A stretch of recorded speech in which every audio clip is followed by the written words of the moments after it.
कौन कहता है कि आसमां में सुराग नहीं होता। यारो तबीयत से पत्थर उछाल कर तो देखो, कहावत को चरितार्थ किया चंदौली के साधारण परिवार से आने वाले अंबर मौर्य ने। गरीब परिवार में जन्मे अंबर ने वर्ष 2015 से मात्र 10,000 रुपए की पूंजी के साथ कंपनी की शुरुआत की है और आज की तारीख में करोड़ों के मालिक बने हैं। अंबर मौर्य प्रधानमंत्री के जॉब क्रिएटर वाले रास्ते पर चलते हुए लोगों को रोजगार देने का भी काम कर रहे हैं। भविष्य से जुड़ी आर्थिक योजनाओं पर काम करने वाले कंपनी के सीईओ बने अंबर मौर्य ने बताया कि शुरुआत के दिनों से ही मुझे लोगों को आर्थिक आज़ादी दिलाने के लिए मन लगा रहता था, लिहाजा पढ़ाई के बाद मैंने बहुत सारे कंपनियों में जॉब की, लेकिन संतुष्टि ना मिलने की वजह से खुद का बिजनेस शुरू किया, जो आज लोगों के बीच एक अलग पहचान बना रही है। जी, कंपनी की शुरुआत की बात करें तो कंपनी हमारी बैंगलोर में 2015 में स्टार्ट किया था हमने। जो स्टॉक मार्केट का जो बिज़नेस स्टार्ट किया था हमने, तो 2015 में बैंगलोर से स्टार्ट किया था और हम थे, एक हमारे मित्र थे, उनके साथ मिलकर स्टार्ट किया था हमने। 2020 में किन्हीं कारणों से हम लोग अलग हुए। उसके बाद फिर हमने अपनी कंपनी डाली परैक्सिया मार्केट कंसल्टेंट्स, जिसकी पहली शाखा हमारी मल्दहिया में खुली, उसके बाद दूसरी शाखा है सिगरा में, तीसरी विद्यापीठ में, फिर चौथी दिल्ली में।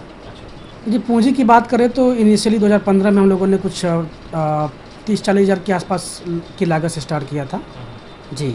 और अब की बात करें तो तकरीबन 4 ऑफिसेज हमारी हैं, जिनमें इंफ्रास्ट्रक्चर की बात करें तो तकरीबन 30 से 40 लाख का इंफ्रास्ट्रक्चर होगा हमारा। और अगर बात की जाए ट्रांजैक्शंस की, टर्नओवर की, तो तकरीबन 25 से 30 लाख की हम लोग का मंथली टर्नओवर हम लोग का है। अच्छा जी। अगर बात की जाए नंबर ऑफ़ पीपल जो हमारी कंपनी में जो एम्प्लॉयज़ है काम कर रहे हैं, तकरीबन 120-130 के आसपास एम्प्लॉयज़ हमारे काम कर रहे हैं। चार विभिन्न शाखाओं में 120-130 के आसपास लोग काम कर रहे हैं। जैसे कि सर, जुआ भी कोई खेलता है, अगर स्किल्ड पर्सन होता तो मैक्सिमम टाइम वो जीत जाता है, ठीक है। तो ये जुआ है नहीं, लोगों में बस एक भ्रांति है। लेकिन अगर इसके बारे में पढ़ाई करें, जानकारी लेके काम करें, फंडामेंटल जानकारी रखें किसी स्टॉक के बारे में निवेश करने से पहले, टेक्निकल चार्ट्स वगैरह, पैटर्न्स वगैरह की जानकारी हो, कैंडल स्टिक की जानकारी हो, तो ये जुआ नहीं रह जाएगा उनके लिए। फिर जब भी वो निवेश करेंगे सोच समझ के किसी अच्छी कंपनी में निवेश करेंगे तो उन्हें प्रॉफिट ही रहेगा मैक्सिमम टाइम जी। तो जो भ्रांति है कि शेयर बाज़ार जुआ है, वाकई में जुआ है, इसे मैं डिनाई नहीं कर रहा हूँ, लेकिन जुआ उनके लिए जिनके पास जानकारी नहीं है, जानकारी का अभाव है। ऐसे ही मार्केट में पैसे लेके आ गए, कहीं भी पैसे लगा दिए तो डूब ही जाएगा। शिक्षा दीक्षा आपकी क्या रही?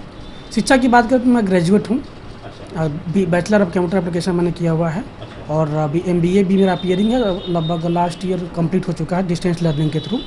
और मुझे जल्दी उम्मीद है कि वो भी क्वालिफाई हो जाएगा मेरा। इसके साथ बात की जाए तो मुझे डॉक्टरेट की मानद उपाधि भी मिली है। दिल्ली के एक वेल नोन इंस्टीट्यूट है, तो वहाँ से मुझे मानद उपाधि से सम्मानित किया गया। जी, जैसा कि मैंने बताया कि पहली जॉब मेरी मनरेगा की थी। उसके बाद मैं मुंबई गया, तो मुंबई में उसके बाद सिक्योरिटी गार्ड की 3-4 महीने जॉब किया। उसके बाद फिर कोरियर बॉय की नौकरी किया मैंने। कोरियर बॉय की नौकरी करने के दौरान बहुत चीज़ें सीखने को मिली, क्योंकि मुझे विभिन्न कंपनियों में आना जाना मेरा लगा रहता था। हर सेक्टर की कंपनियों में लगभग कह सकते हैं कि आना जाना था मेरा। मैन्युफैक्चरिंग से लेकर सर्विस इंडस्ट्री तक की कंपनियों में मेरा आना जाना था। वहाँ के बिज़नेस के बारे में समझता था, सीखता था कि किस तरह का बिज़नेस कर रहे हैं। अगर मुझे बिज़नेस करना रहेगा तो कितनी पूंजी की आवश्यकता होगी और किन किन चीज़ों की किस क्वालिफिकेशन की ज़रूरत होगी, वो चीज़ें मैं सीखता था। तो जैसा कि मैंने आपको बताया था, और मैं स्टडी भी कर रहा था, साथ ही साथ में VC की स्टडी कर रहा था। बीच में जब छुट्टियां मिलती थी 3-4 महीने की, तो वापस मैं मुंबई जाता था सेम कोरियर की ही जॉब करने। तो BCA के लास्ट ईयर के दौरान मेरा सिलेक्शन ICICI बैंक में हुआ था। तो वहाँ पे जॉब करने के दौरान बहुत सारी चीज़ें सीखने को मिली। तो HSBC और ICICI के बाद HSBC में मैंने जॉब किया था, HSBC के लिए।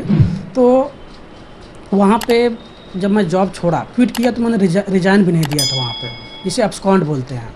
तो चूँकि मुझे बिज़नेस करना था, शुरू से बचपन से इच्छा थी मुझे बिज़नेस करना है, क्योंकि मुझे पता था कि अगर मैं जॉब करूँगा तो लिमिटेड रह जाऊँगा मैं। तो शुरू से इच्छा थी कि बिज़नेस करना है। तो एक मेरा दोस्त मिला, जो कि बचपन का ही दोस्त था मेरा, अनुराग। तो उसके साथ मिल के मैंने 2015 में कंपनी स्टार्ट किया बैंगलोर में। उस दौरान कई सारी बाधाओं का सामना करना पड़ा, जैसे कुछ मोरल सपोर्ट ज़्यादा नहीं मिल पाए, क्योंकि हम लोग जिस कैटेगरी में बिलोंग्स रखते हैं, मध्यम वर्ग फैमिली से, तो वहाँ पे होता है जॉब करो, बिजनेस में रिस्क मत लो। तो अच्छी खासी जॉब मिल गई, उसे छोड़ो मत। तो थोड़ा सा दबाव हावी हुआ था, लेकिन मैंने बोला कि नहीं, मुझे लगता है मैं कुछ अच्छा कर पाऊँगा। अगर थोड़ा सा मैं यहाँ पे रिस्क लेता हूँ तो हो सकता है मेरी लाइफ जो है बन जाए और बिजनेस में कुछ अच्छा कर पाऊँ मैं। तो उसी दौरान मैंने बुक पढ़ी थी, नेपोलियन हिल की बुक पढ़ी थी, थिंक एंड ग्रो रिच। उससे बहुत कुछ सीखने को मिला। अगर आपकी सोच ऊंची रहती है तो आप बढ़िया कर सकते हो। अगर सोच ऊंची है, उसी दिशा में प्रयास कर रहे हो तो आपको मंजिल ज़रूर मिलेगी। जी, अगर वाराणसी में बात की जाए तो तकरीबन 120-130 एम्प्लॉयज़ हमारे यहाँ हैं और काफ़ी अच्छा काम कर रहे हैं। मुझे लगता है कि बनारस में काफ़ी अच्छा हम लोग कर रहे हैं, काफ़ी लोगों को हमने रोज़गार भी दिया यहाँ पे है और आने वाले दिनों में हम लोग कम से कम 400 से 500 लोगों को रोज़गार देने का यहाँ प्रयास कर रहे हैं।